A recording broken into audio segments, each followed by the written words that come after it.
Okay. So your son is living elsewhere. How do you feel about that? My son living elsewhere makes me a nervous wreck. I'll give you a very good example. He is currently staying with his stepmom. He has been out of his blood thinners for 2 weeks. He's not had a shower in a month. He runs out of medications and doesn't get them filled. He stays sick a whole lot. And when he's alone, he lives inside his head and it makes him very emotional. I spend a lot of time on the phone and running back and forth because he's not taking care of himself. To make matters worse, he also smokes a lot of marijuana and does a lot of stuff that puts himself at risk with regards to his behaviors, and I worry. So, so you are worried about your son living elsewhere? I am. I am very worried. It would be different if he took better care of himself than what he does, but because of his mental health, it's like the domino effect.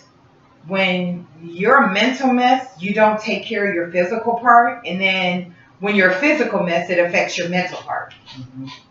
And so it worries me and frustrates me. Frustrated.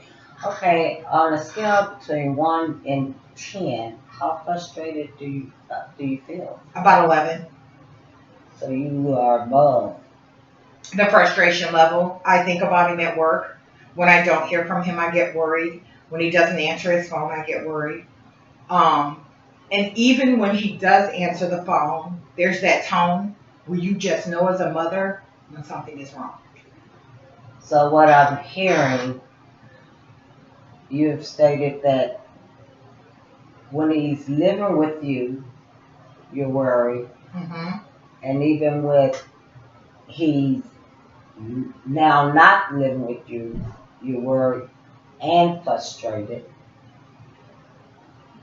So why do what do you think will calm your frustration and your worry? I talk to people about my frustrations, mostly my daughter. My daughter and I have pretty much been the ones to care for his son, my grandson. And so I talk to her a lot about it. And even though we know he may be a mess in some aspects, we also know what his strengths are and what uplifts him, and his son uplifts him. And even when I know that he has issues, I still send my grandson over there because it gives him a little boost. It kind of gives him that piece of joy that he's missing. And we give him an opportunity to stay the weekend over there. And my grandson does a pretty good job with helping to care for him. But then there are just days where it's just too hard for him, and he'll call me and tell me to come get him because he just can't care for him. And so that's one of the things I do is send Javion over, or I talk to my daughter. I have a Narcotics Anonymous sponsor that I talk to about some things when it bothers me. Um, and then when it's time for bed, I went through a phase where I turned my phone off or turned it down because he was doing okay for a while. And then when he started having issues again, I leave my phone up at night. Okay. So I'm hearing that you do talk to people about how you feel. I do. You have your daughter and your sponsor that you can talk to uh, when you're frustrated and worried. Um, so do they give you good advice or? Sometimes, not all the time. Sometimes I don't want advice. I just want someone to listen like a sounding board. Okay. And there are some times where I talk and I have a solution for my own problem. I'll talk myself into the issue and then back out. Okay. And then there are just some times where I get advice and I may follow it. Mm-hmm. And then there are just those times where sometimes advice given kind of pisses me off. Mm-hmm. And I get mad because I think it's because they're not telling me what I want to hear. Okay. I'm a helicopter mom.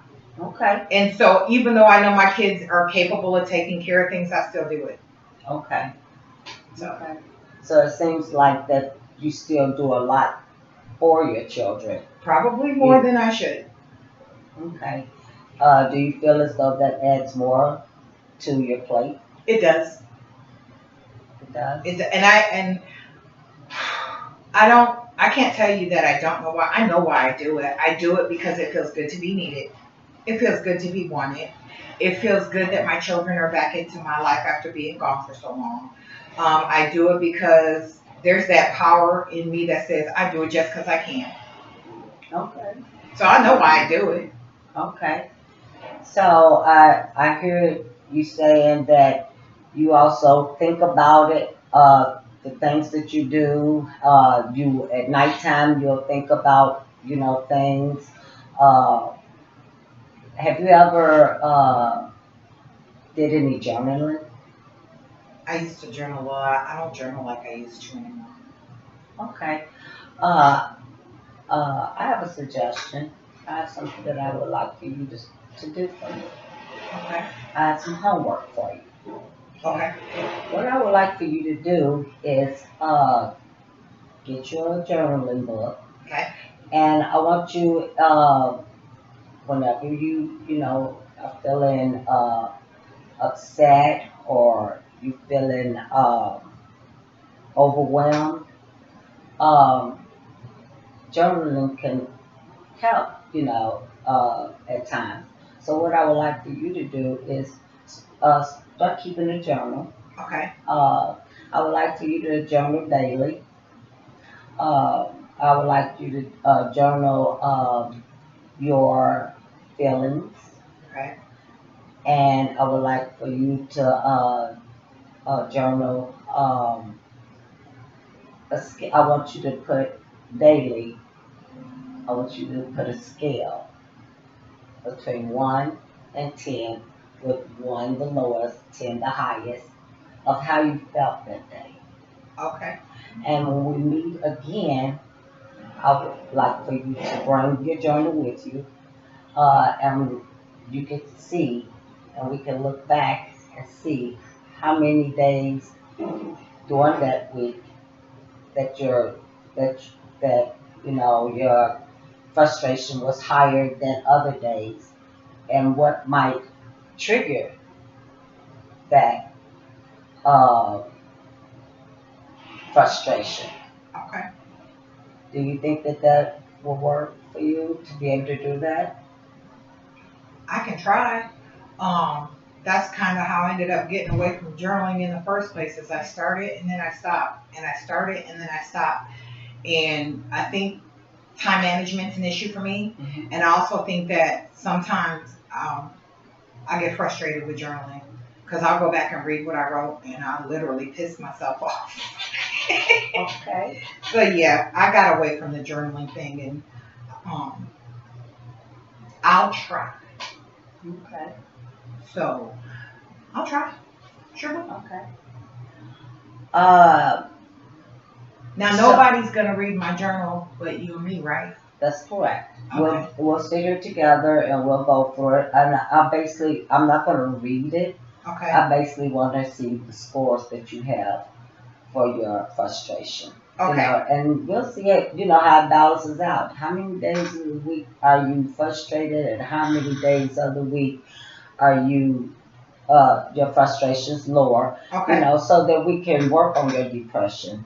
Okay. Because when you first came in last week, you talked about that you was depressed. Okay, and so we're going to continue working on, ways to uh, try to deal with your depression that you're feeling. Okay. Okay, and I think journaling will help a lot with your depression, Okay. Which the frustration, could be from, you know, uh, all that you're going through, Okay. and it seems as though that you have a lot on your plate, and I I do. understand, and can also be a relaxing experience for you. Okay. Okay, Sure. so we'll meet again next week, Okay. and we'll continue from there. Sounds great. Okay, thank you. Thank you.